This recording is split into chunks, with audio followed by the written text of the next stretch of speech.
Yo, what's good? It's your man 100 Grand Ross with The Rock Never Stops. Today we have to do a eulogy, a farewell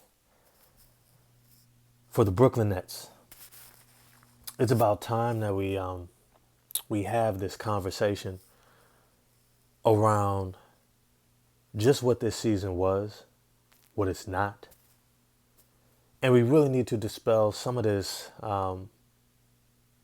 fandom, hate that we see going on Twitter and all these other spaces right now. This season was crazy. It was crazy. And let's be clear about it. Let's be like 100%. You know I'm going to give it to you 100%. Straight lace, no chase. You know what I mean? Like, I'm not going to BS you at all. This was a crazy season. This was coming out of a pandemic.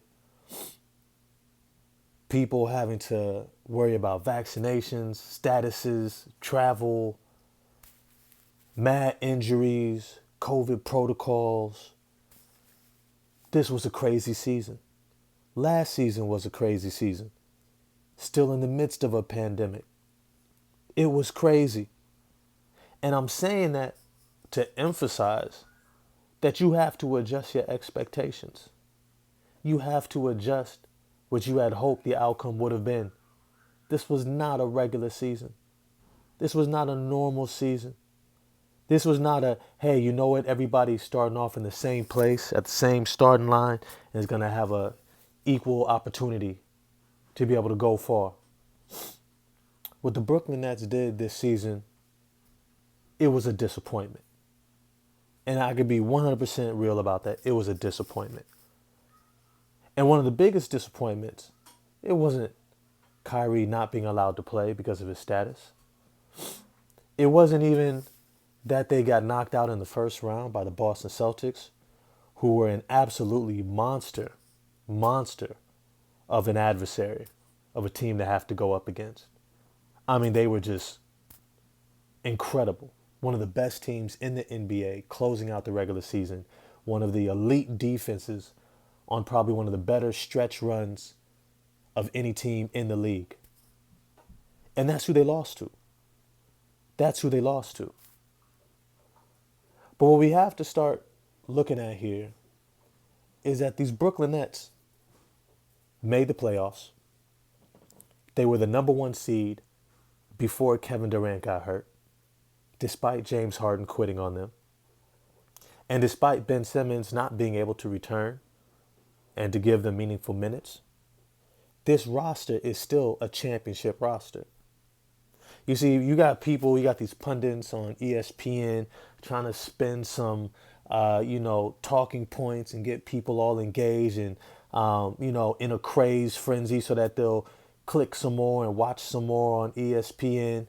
You know, your basic Stephen A. Smiths talking about what Kyrie Irving is worth and what he's not worth. And let's be clear. Kyrie Irving is one of the 25 best players in the NBA. Kevin Durant is one of the top 5, at least. You add Ben Simmons, who's top 25. And you coming at me, oh, he's this, he's that. Look, get out your emotions. Get out your emotions. Last season, he was an all-star, all-NBA, led Philly to the number one seed in the East. Him and Joel Embiid, those two, led Philly to the number one seed in the East. Despite how things played out in the playoffs, don't forget what he is. Don't forget what he is. He's still top 25. And you have 3 top 25 players. You are a contender. You are a championship contender. If Kevin Durant doesn't get hurt mid-season, this is a completely different story. This is a top 1, 2, 3 seed at least if he doesn't get hurt.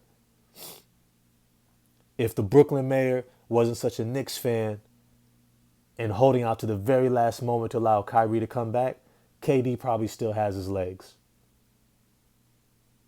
You know, we have to look at these circumstances and not project it as the whole story. You still got Seth Curry. You still got Andre Drummond. You still got Patty Mills. You still got a bunch of young rookies who played extremely well this season, and Cam Thomas, right? You still got Kessler Edwards who gave you valuable minutes, right? What's his name? David Duke. And you still got the big man out of North Carolina. Gave you valuable minutes. Showed you promise. This is a team that is still built to win. And with the ability to make small adjustments here and there, to add in somebody on a minimum, there are going to be veterans who want to play for this team, who see this team as an opportunity to win a championship, to be in a big market, to be someplace where you're going to want to live. Not in a Utah, Brooklyn, New York, the Mecca. Even if it's a Knicks town, just like the Lakers are LA's a Laker town, right? You still don't mind playing for the Clippers. You still don't mind playing for the Nets. You're still in New York. You're still in NY. Let's be real. You still got the Grim Reaper, Kevin Durant. You still got a top 5 talent in the world. In the world. So let's not, drop our heads, get all upset, and act like this isn't what it is. This is a championship team that had a disappointing season in a crazy contextual season. Steve Nash is still learning on the job. We get that. We get that. But everybody has to learn. Eric Spoelstra wasn't Eric Spoelstra today when he first got to the Miami Heat. He made a whole bunch of mistakes then too. And you know what? His superstars helped cover a lot of that. Now, when you got a tired Kevin Durant going up against an elite defense in Boston that matches up extremely well against him and Kyrie, okay, he's going to get exposed more. And he got exposed. But let's be real. It doesn't mean that your team is not a great team. It just means that nobody wanted to have to face Boston in round 1. That's who you wanted to face in round 2 at the worst, if not round 3 in a conference finals. And let's not forget, you still get Joe Harris back, one of the 3-point best shooters in the league who can also play lockdown defense. You're bringing back a roster that is ready to win. And you're telling me with the full offseason of getting healthy, getting rest. Don't listen to stupid Stephen A. Smith. Sorry, let me say it, stupid Stephen A. Smith. Talking about Kyrie going to get 6 months off till the season. No, he's not going to get 6 months off. He's going to get a few weeks off where he's going to take a vacation, much needed, to get out of the marathon of the NBA season into the playoffs. He's going to rest, and he's going to get back in the lab, and he's going to keep working on his game just like everyone else. And they're going to get ready for training camp. You're going to get ready for the camp that comes before training camp to bring your team together. So you can get continuity with Ben Simmons. You can bring him into the fold. This Brooklyn Nets team is still here, built to win. This is a championship team. Don't start listening to the pundits. Don't start getting all depressed. Don't drop your head or don't start applauding, because 9 times out of 10, this is still a better team when they're healthy than your team. Yes, if this was a 100% healthy team from the beginning, you know what? This team probably isn't even facing Boston in the first round. They probably would have beat Boston with a healthy Ben Simmons ready to go if he was there for a full season. Watch if they see each other next season. They could actually say that they could beat just about anybody in the league if they're healthy. So don't start stepping on them, you know what I'm saying, acting like they ain't what they are. Just because a giant falls don't mean it's not a giant.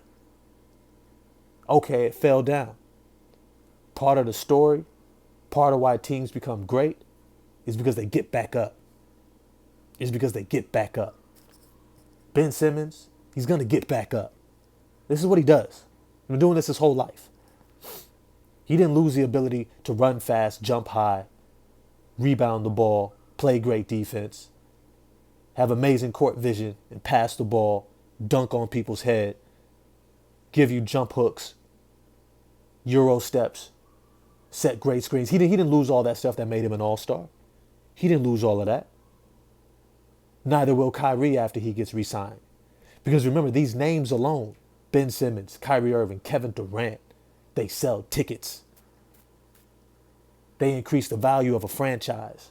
The Brooklyn Nets, I wouldn't be shocked, probably a top 3, top 5 franchise in the NBA in terms of of gross annual income because they're in one of the biggest markets, because they got superstars on this team, because they got fanfare and media coverage nonstop.